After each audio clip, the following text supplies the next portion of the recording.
The United States Navy SEAL platoons project power far beyond their small 16-man size.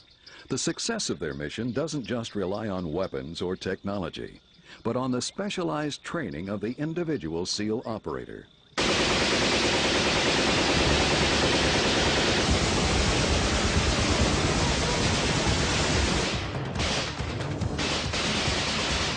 They come from all walks of life, from all across the American landscape. Most have some measure of athletic ability. Over a third have college degrees. They all share a common goal: to become a member of the most elite team in the world, the United States Navy SEALs. Each year, 600 to 800 young men attempt the Basic Underwater Demolition SEAL Training, or BUDS, at the Naval Special Warfare Center in Coronado, California. But only 1/3 complete the rigorous 25-week transition from sailor to SEAL. Let's go! This is the story of one such group, Class 224. You get treated like the absolute lowest form on earth, and you really got to find it within yourself to say, you know I can do it, I know I can finish it, I know I can do anything they throw at me. That's where it builds character. You find out if you got it in yourself, if you can just block everything out and just focus on that brass ring, of getting through this 6 months of hell. First phase is really the phase that's going to separate the men from the boys. These guys come here, they really don't know what to expect, so we're going to push them. We're going to push them hard. We're going to see what they have.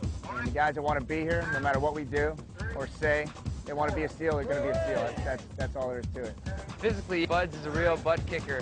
Just having the mental fortitude of not only trying to get through the PT sessions, but also getting through the lack of sleep, having instructors on your back, being hurt all the time. All those things start taking a play in it during the day, and it's just having the idea of there's nothing that's going to stop me from finishing this training or finishing this evolution. That's what gets you through it. I believe that BUDS builds teamwork and character by weeding out the weak, bringing the strong together to survive the training. I don't think any one man can make it alone through BUDS. We're going to stay in this position until you guys lock it up. I'll just stay there all day. I'd say the obstacle courses never blow my expectations. It's one of the best training you can get. Because you got to think on your feet, you got to act, you got to move, you got to be fast, you got to be safe. You can really hurt yourself. Who y'all logs? Friction in first phase is pretty high. Because like I say, it's a really fast-paced phase, and these guys are constantly moving and grooving every second of every day, except for when they're eating. So the guys, when they hear about SEAL training, they're like, well, all you have to do is run, all you have to do is an O course, things like that. Not really that big a deal. But once you start putting everything together, and the days are endless, that's when guys decide that this really isn't for me. I don't want to be wet. I don't want to be cold. This pace right here is not for me. Because that's what's going to happen when they leave here. They go to SEAL team. The pace is just like that. It never ends. Just about everything at BUDS is a timed evolution or it's a race. It builds camaraderie with the guys. They take their boats and they'll race out through the surf zone. Sometimes the boats will flip over on them because the surf gets so big.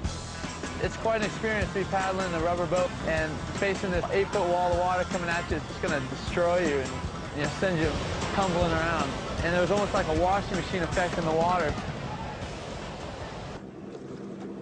What we're looking for from a recruit, number one, he has to have the physical skills to complete the training. Two, he has to have the mental aptitude, because we're not just a bunch of knuckle draggers. You have to have some mental skills as well. 4210. We don't look for any kind of personality. There's all sorts of different kind of personalities in the teams.